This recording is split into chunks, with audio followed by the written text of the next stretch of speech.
Hi, kids of St. John's. It's Miss Chrissy. I hope you had a great weekend. It was wonderful to be with many of you at worship yesterday.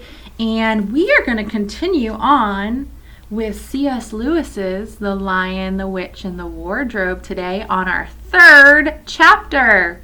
And Druthy, who was in the corner last week, I thought he might want to have a closer listen to the book, so I brought Druthy along to sit beside me. He's getting a little bit of a suntan in the sun because the office is kind of sunny right now, but I think he'll be okay. All right, Chapter 3 of The Lion, the Witch, and the Wardrobe. I have been excited about reading the next chapter all weekend. All right, Chapter 3, Edmund and the Wardrobe. Lucy ran out of the empty room into the passage and found the other three. "It's all right," she repeated. "I've come back." "What on earth are you talking about, Lucy?" asked Susan. "Why," said Lucy in amazement, "haven't you all been wondering where I was?" "So you've been hiding, have you?" said Peter. "Poor old Lou, hiding and nobody noticed. You'll have to hide longer than that if you want people to start looking for you." "But I've been away for hours and hours," said Lucy. The others all stared at one another. "Batty," said Edmund, tapping his head. "Quite batty." "What do you mean, Lou?" asked Peter. "What I said," answered Lucy. "It was just after breakfast when I went into the wardrobe. And I've been away for hours and hours and had tea, and all sorts of things have happened."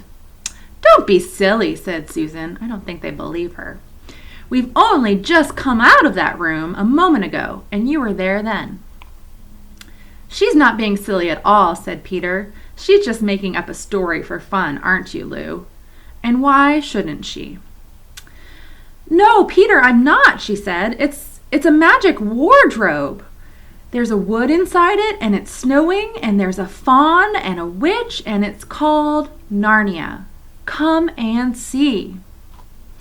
The others did not know what to think, but Lucy was so excited that they all went back with her into the room.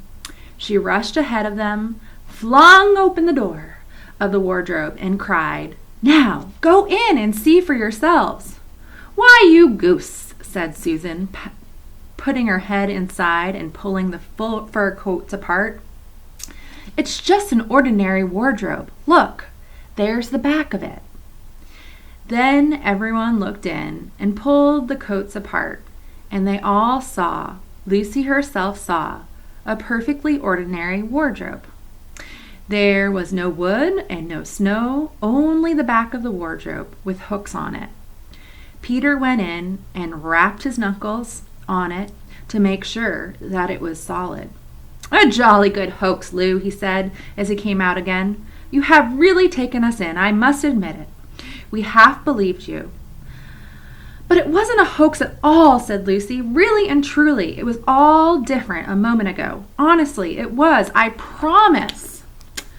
"Come, Lou," said Peter. "That's going a bit far. You've had your joke. Hadn't you better drop it now?" None of them believe her.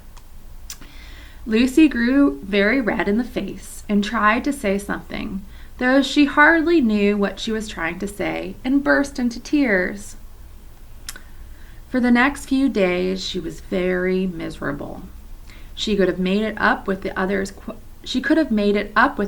quite easily at any moment if she could have brought herself to say that the whole thing was only a story made up for fun. But Lucy was a very truthful girl, and she knew that she was really in the right, and she could not bring herself to say this. The others who thought she was telling a lie, and a silly lie too, made her very unhappy.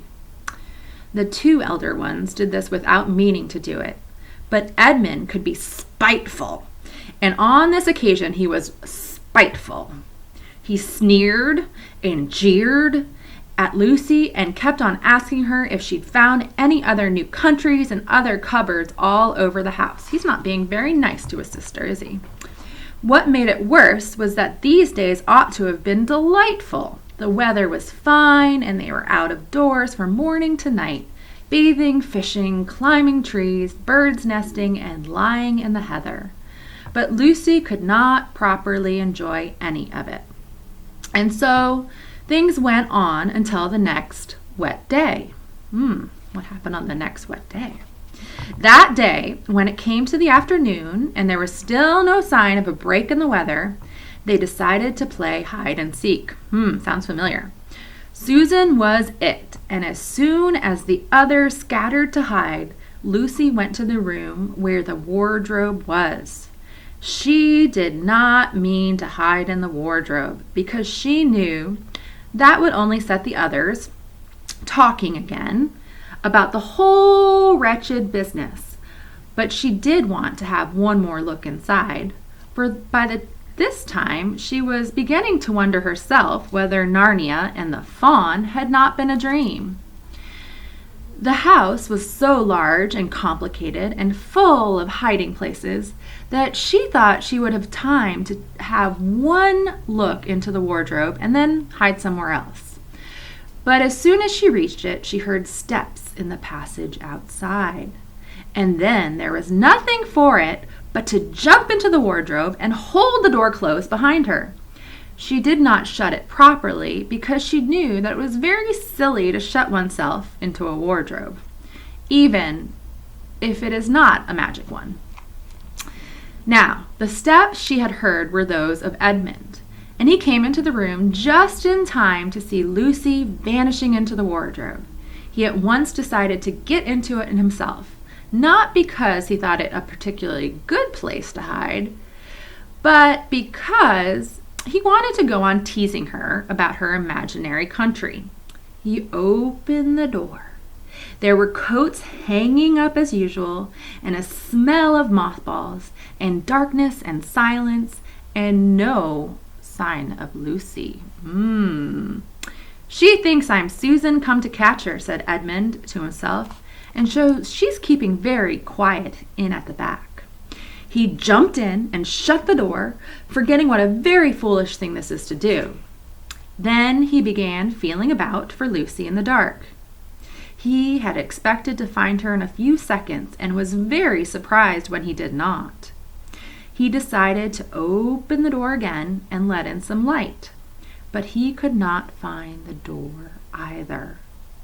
He didn't like this at all and began groping wildly in every direction. He even shouted, "Lucy, Lou, where are you? I know you're here." There was no answer, and Edmund noticed that his own voice had a curious sound. Not the sound you expect in a cupboard, but a kind of open-air sound.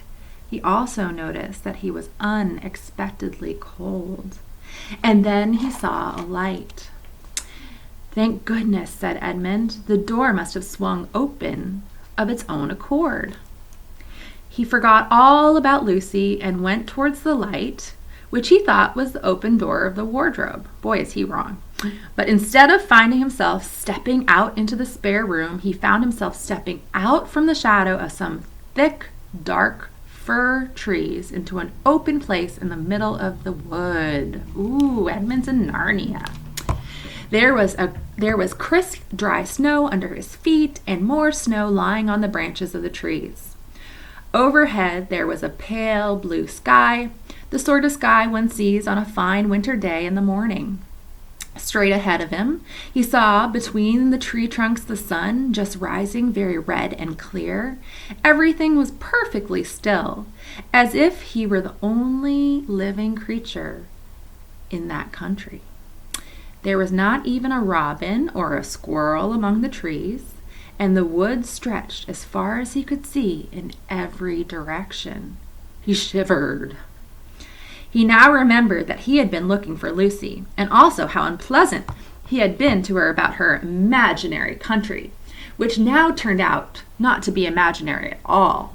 He thought that she must be somewhere quite close, and so he shouted, "Lucy, Lucy, I'm here too, Edmund!" There was no answer. "She's angry about all the things I've been saying lately," thought Edmund, and though he did not like to admit that he had been wrong, He also did not much like being alone in this strange, cold, quiet place. So he shouted again, "I say, Lou! I'm sorry I didn't believe you. I see now you were right all along. Do come out, make it, Pax." Still, there was no answer.